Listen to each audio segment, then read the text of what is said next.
오늘은 종려주일입니다. 예수님께서 예루살렘 성에 입성하실 때에 사람들이 환영하며 주님을 맞이했던 그날을 기념하며 기억하는 날입니다.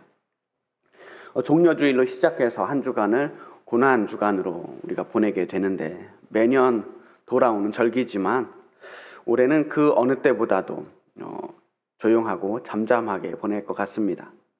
이미 아무것도 하고 있지 않지만 이번 고난주간은 온 힘을 다해서 아무것도 하지 않을 작정입니다. 매년 매년 하던 것을 안 하려고 하니까 이것도 용기가 필요하고 결단이 필요하더라고요. 뭔가 하긴 해야 될 것 같은데 이대로 그냥 지나가면 아쉬운데 라는 생각이 한편 들면서도 용기와 결단으로 이번 고난주간을 최대한 조용히 보내기로 했습니다. 하여튼 이번 일주일간 고난주간인데 예수와 동행하는 한 주간이 되기를 바랍니다. 오늘은 종려주일에 일어났던 그 예루살렘 성문 앞에서 그 장면을 우리가 함께 상상하면서 말씀을 살펴보려고 합니다. 오늘 이야기의 주인공은 당연히 예수님이겠죠? 하지만 종려주일의 진짜 주인공은 어쩌면 예수님이 아닐지도 모릅니다. 예수님께서 아무리 기세등등하게 멋지게 예루살렘 성을 들어오시더라도 환영하는 사람이 없으면, 그걸 뜨겁게 맞이해주는 사람이 만약에 없었다면 세상 그렇게 썰렁한 입장이 없어요. 그냥 예수님은 낙이 타고 조용히 들어가시고 끝나는 거예요. 아마 성경책에 기록되지도 않았을 겁니다. 그런데 거기 그 자리에 예수님을 뜨겁게 맞이했던 사람들이 있었습니다. 그 사람들이 종려주일이라고 하는 어떤 사건을 만든 거예요. 그 사람들이 진짜 주인공이 되는 거죠. 거기서 우리는 예수님을 환영했던 사람들이 어떤 사람들이었는지를 보려고 합니다. 그 사람들을 기억해 줘야 돼요.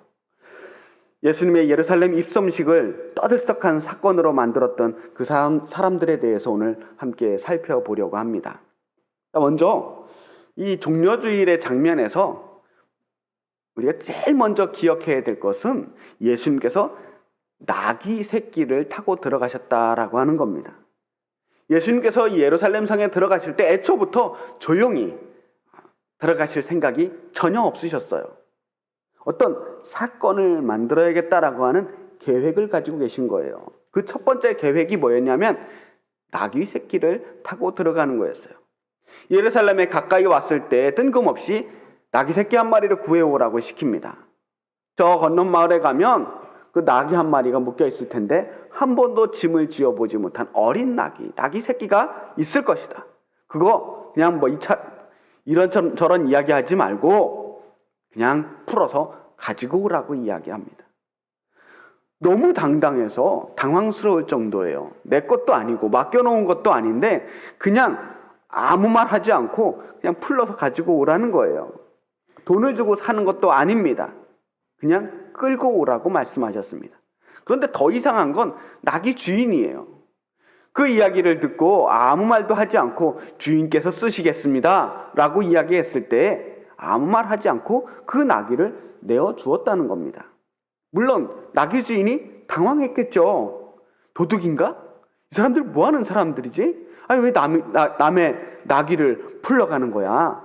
물어봤을 겁니다. 그런데 주님이 명령하신 대로 제자들은 주님께서 쓰실 겁니다. 이게 무슨 소리예요? 나귀도 아니고 나귀 새끼를 타고 가겠다는 사람이 나타난 거예요. 나귀는 원래 사람들이 타기 위해서 쓰는 짐승이 아니에요. 짐을 싣는 용도로 키우는 짐승입니다. 더군다나 그것도 큰 나귀일 경우에나 해당되는 거지 작은 새끼 나귀를 뭐에 쓰겠습니까? 그런데 이 새끼 나귀를 타고 가겠다는 미친 사람이 나타난 겁니다. 그런데 그 이야기를 듣고 나귀 주인은 눈치를 챘어요. 그분이 오셨구나. 메시아가 나타났구나. 내가 기다리던 그분 메시아가 나타나서 지금 나에게 나귀 새끼를 요구하시는구나. 이 사람은 나귀의 전설에 대해서 알고 있었던 사람입니다. 스가랴서 9장 9절에 이런 말씀이 나와요. 시온에 따라 크게 기뻐할지어다. 예루살렘에 따라 즐거이 부를지어다. 보라, 내 왕이 내게 임하시나니 그는 공의로우시며 구원을 베푸시며 겸손하여서 나귀를 타시나니 나귀의 작은 것 곧 나귀 새끼니라. 이스라엘을 구원할 메시아, 진정한 이스라엘의 왕이 어떻게 오시느냐 하면 나귀 새끼를 타고 들어오신다는 거예요. 일종의 암호 같은 거예요. 나귀 주인은 나귀 새끼를 요구하는 이 사람의 이야기를 듣고 그 암호를 눈치챈 겁니다. 그래서 선뜻 아무 말도 하지 않고 나귀 새끼를 내어주는 겁니다. 예수님은 그 어린 나귀를 타고 예루살렘 성을 향하여 행진을 하시죠. 한 번도 짐을 지어보지 못한 이 어린 나귀는 예수님을 태우고 굉장히 힘들었을 겁니다. 다리를 후들거리면서 어쩌면 겨우겨우 성에 가게 되었을 겁니다. 예수님 발이 땅에 닿았을지도 몰라요. 너무 어려서. 확실히 평범한 풍경은 아닙니다. 이 낯선 풍경이 사람들의 이목을 집중시켰을 거예요. 저 사람 좀 봐. 새끼 나귀를 타고 다녀. 가만히 보니까 그 뒤에 제자들도 따라오는 거예요. 지나가는 사람들이 수근수근 하겠죠. 야, 저 사람 나귀 새끼를 타고 예루살렘 성을 향하여 가고 있네. 어떻게 보면 우스꽝스러운 모습으로 들어가는 이 예수님의 모습은 단순히 겸손하게 보이기 위한 태도가 아닙니다. 철저하게 계산된 퍼포먼스였던 거예요. 나는 메시아다. 내가 지금 예루살렘 성을 향하여 가는 메시아다라고 하는 것을 말하지 않고 자신의 행동을 통해서 보여주고 계시는 거예요. 당시에 황제나 장군들이 전쟁에서 승리를 하면 큰 말을 타고 퍼레이드를 하곤 했습니다. 그러면 사람들이 나와서 전쟁에서 승리하느라고 고생했노라고 박수도 치고 환호하면서 응원을 했을 겁니다. 예수님께서 예루살렘 성을 들어갈 때 그런 퍼레이드를 하고 계시는 거예요. 개선장군 행사를 하면서 뚜벅뚜벅 가시는 거죠. 이 모습을 본 사람들의 반응이 중요합니다. 사람들이 그냥 우스개처럼 우스운 모습을 보면서 놀리고 있는 것이 아니라 그들의 반응이 너무나 격렬하게 나타나요. 자신의 겉옷을 벗어서 바닥에 깔아놓습니다. 레드카펫을 깔아놓는 건 아니지만 이 귀하신 분께서 어떻게 이 더러운 땅을 그냥 밟고 가겠습니까? 차라리 내 겉옷이라도 밟고 가십시오 라고 하는 큰 존경과 환영의 의미를 담고 있는 행동이에요. 또 어떤 사람들은 들에서 벤 나뭇가지를 길에 폈다고 말합니다. 종려나무라는 거예요. 이 나무가 종려나무인데 종려나무는 사실 야자수 비슷하게 생긴 나무입니다. 이파리가 아주 무성하고 큰 잎을 가지고 있어요. 근데 왜 하필이면 종려나무였을까? 종려나무에 대한 사연이 있어요. 이 종려나무에 대한 사연을 알기 위해서는 예수님이 태어나시기 전 약 190년 정도 거슬러 올라가야 합니다. 그때에는 이스라엘을 그리스 제국이, 헬라 제국이 다스리고 있을 때였습니다. 그리스 제국은 유대 민족을 굉장히 핍박을 합니다. 엄청나게 강력하게 압박을 해요. 율법을 지키지 못하게 하고 안식일도 지키지 못하게 합니다. 심지어 예루살렘 성전을 모독하기 위해서 그 안에서 돼지의 피를 뿌려놓는 행위까지 하게 돼요. 이 사건으로 사람들이 엄청나게 분노를 하고 결국은 참다 못해서 폭동이 일어나고 반란이 일어납니다. 그리고 그 항쟁을 통해서 마침내 그리스 군대를 예루살렘에서 몰아냅니다. 이스라엘 땅에서 몰아내버려요. 그 항쟁을 일으켰던 사람이 누구였냐 하면 마카비라고 하는 사람이었어요.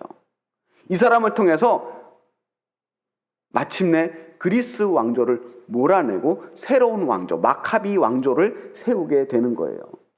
그 마카비가 그 모든 반란을 일으키고 마침내 성공해서 그리스 군대를 다 몰아내고 예루살렘 성에 입성했을 때 사람들이 흔들던 이파리가 뭐였냐면 종려나무였다는 거예요.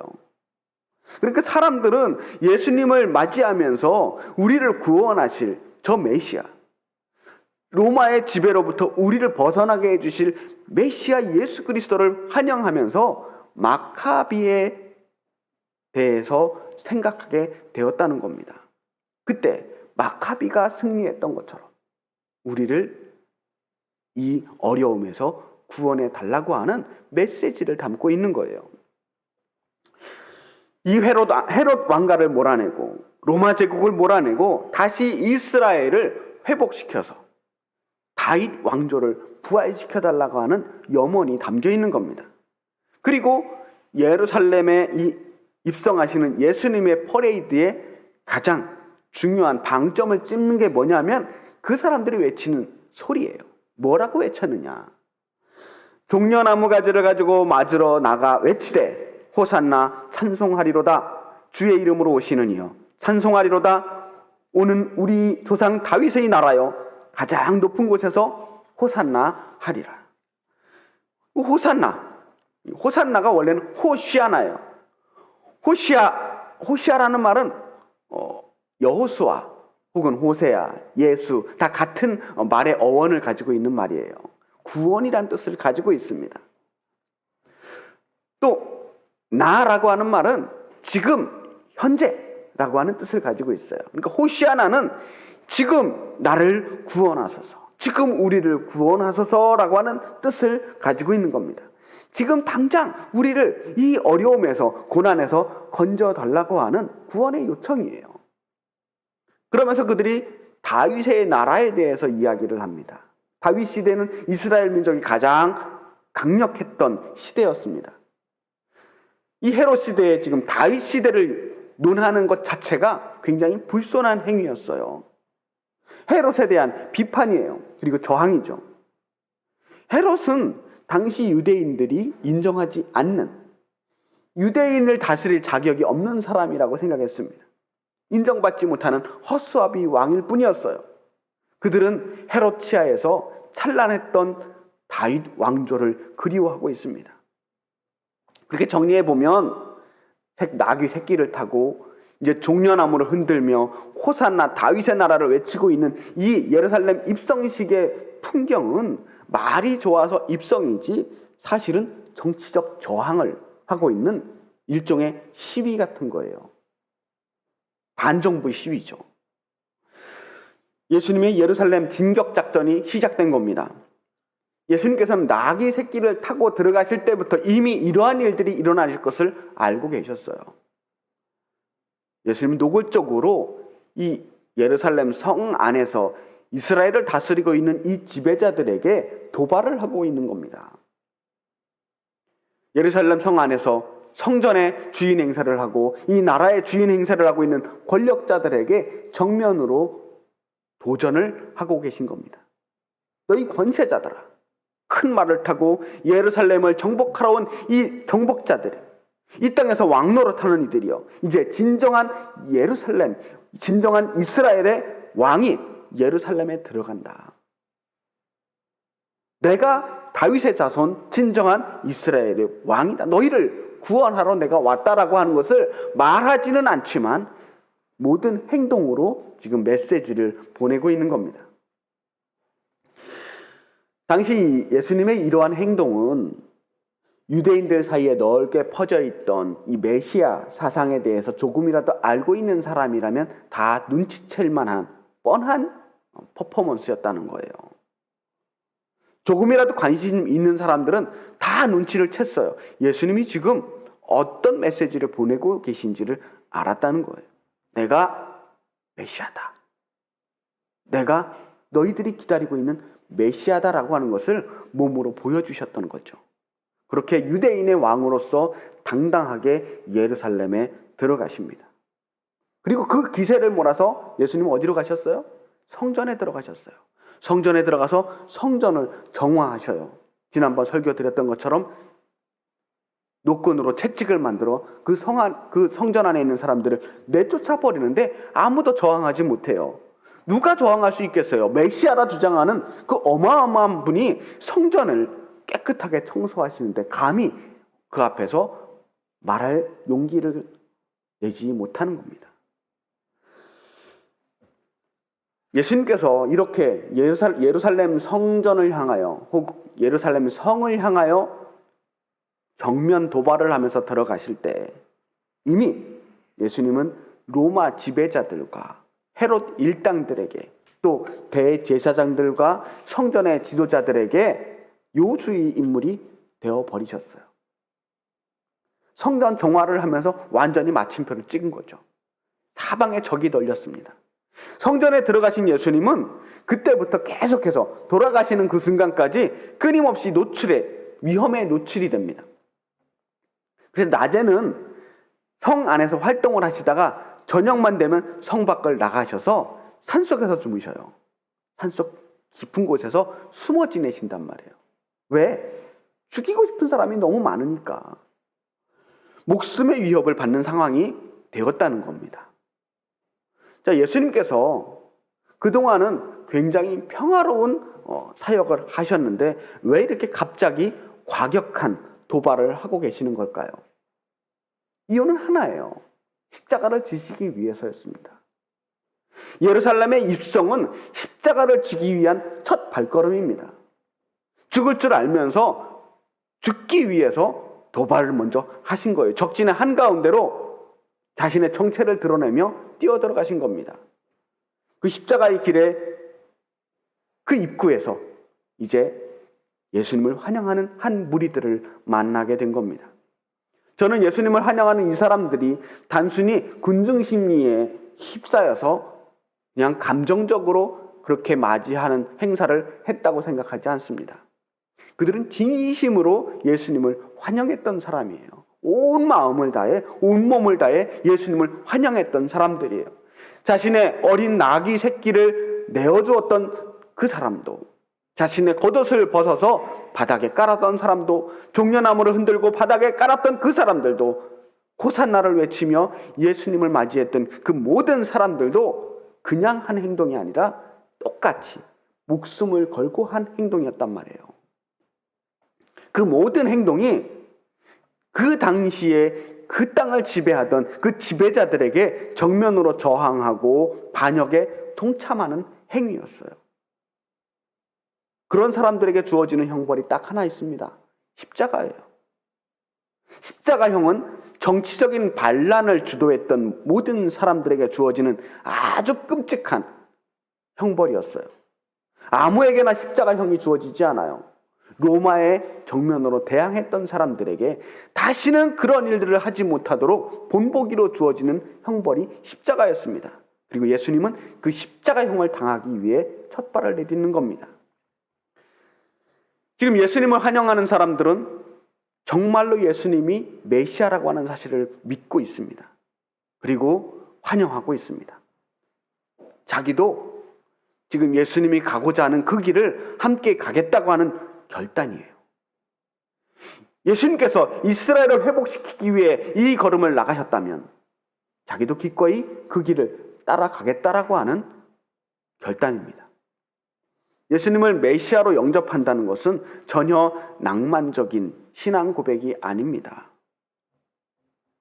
진짜로 나도 십자가를 지겠다라고 하는 그 각오를 가지고 예수님을 메시아라고 부르는 거예요.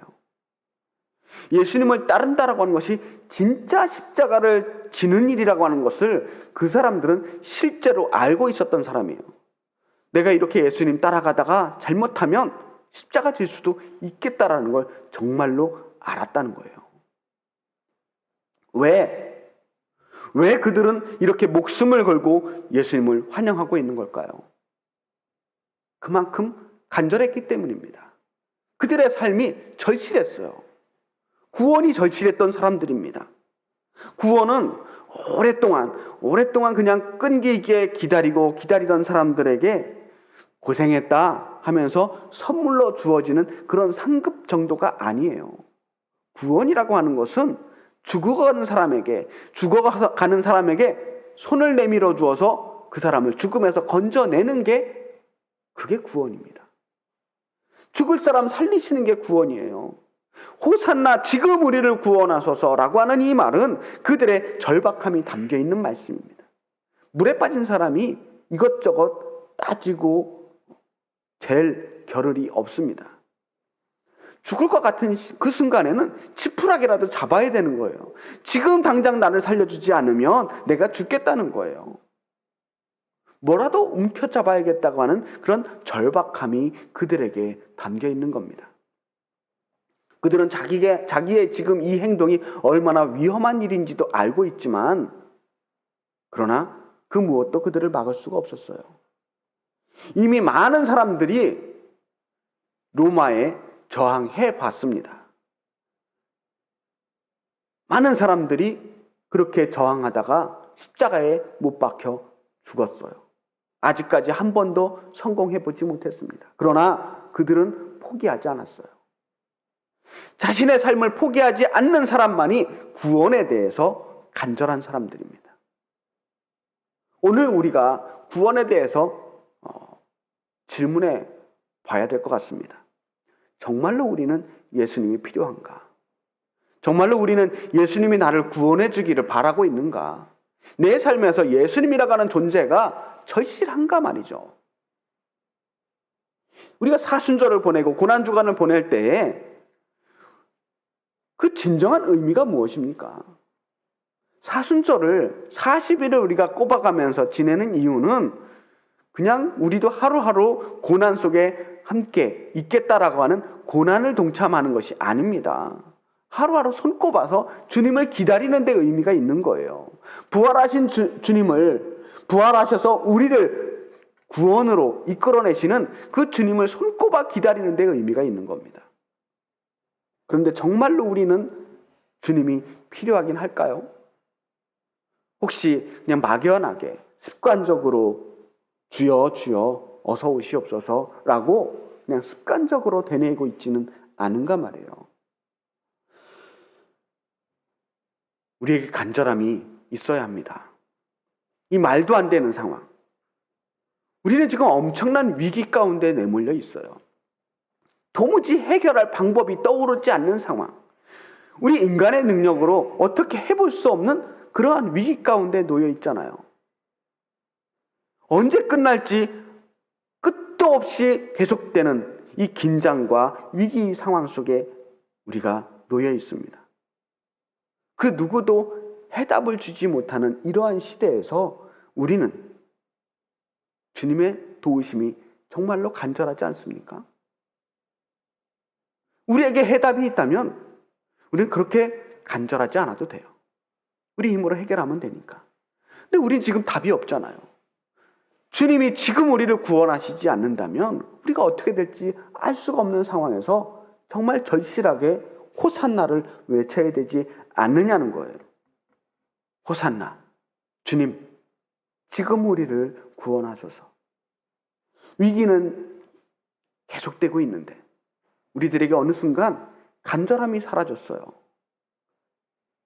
말로만 주님을 기다리고 있는 것 같은 느낌이 드는 거죠.